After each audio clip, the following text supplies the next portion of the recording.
We are back with Dr. Newlin with Cone Health Community and Wellness Center, talking about what you need to know to help control your blood sugar. All right, when it comes to nutrition, let's talk about, are there hidden sugars that might surprise people that they need to be aware of?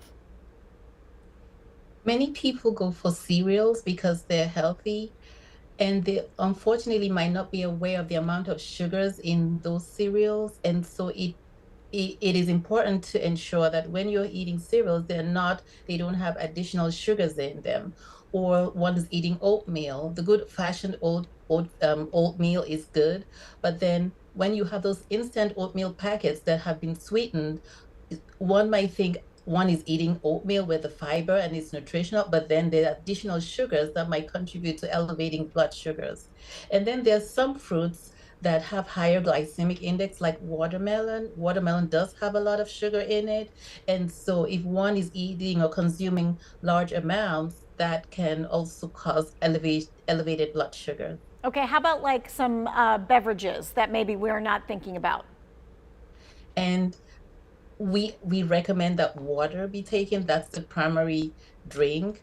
And then, but many people are drinking lots of soda and doing diet soda instead. But we recommend going for water as the primary drink and avoiding all the sweetened beverages, because those do not help those cause elevated blood sugars. Okay.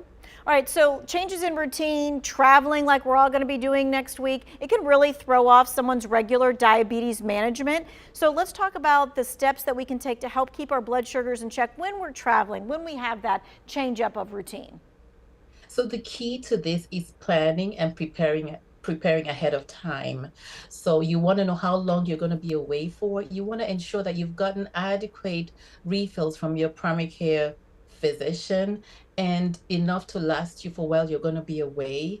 And if you're going to be away for a long time, you want to ensure that you have a pharmacy where you're going to be, so that medications, if you need refills, you can get them. And then you want to have a pill box so you can have your medications in there. You want to make sure that you have your, if you're using insulin, you have your pens with you. And then when you get there, your host has to be aware that this is the condition that you're living with, and your host does go a long way to helping you, because you are at the mercy of what is prepared at where you're going to be staying. And so if you're preparing unhealthy meals, then you're going to find that for the duration of time you're there, your blood sugars are elevated. So having these conversations and preparing well ahead of time. If you're traveling on the road, you want to have an idea of what are the healthy options. If I'm going to get fast food, what are the substitutions you can make that will not adversely affect your blood sugar? Okay, so continuous glucose monitors getting much more popular. What should people know about them, and when should someone consider using one of them? Do you mind repeating your question? The continuous glucose monitors? Yes, that has been one of the greatest developments over the last couple of years, and that is because it empowers the patient. So you have it right in your hand, and with the newer models, one is able to see the real-time blood sugar. You don't have to wait to have to prick your finger. And so that helps you know the effect of whatever snack or meal you're taking is having on your blood sugar. So that helps you make an informed decision. So you know, if I'm eating this cup of yogurt, this is what's happening to my blood sugar.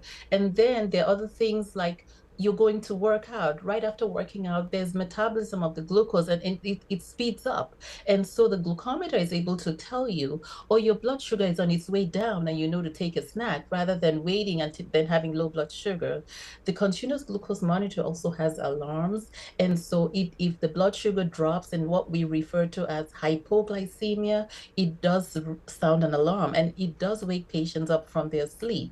And so that's a tool that empowers the patient and helps the patient make good lifestyle decisions and lifestyle choices. And so, like, some of these meters even give you an average of your blood sugar over 3 months, called A1C, which is helpful for you to know. Gotcha. Okay. And it helps that you don't have to prick your finger. That monitor just does it all right there for you.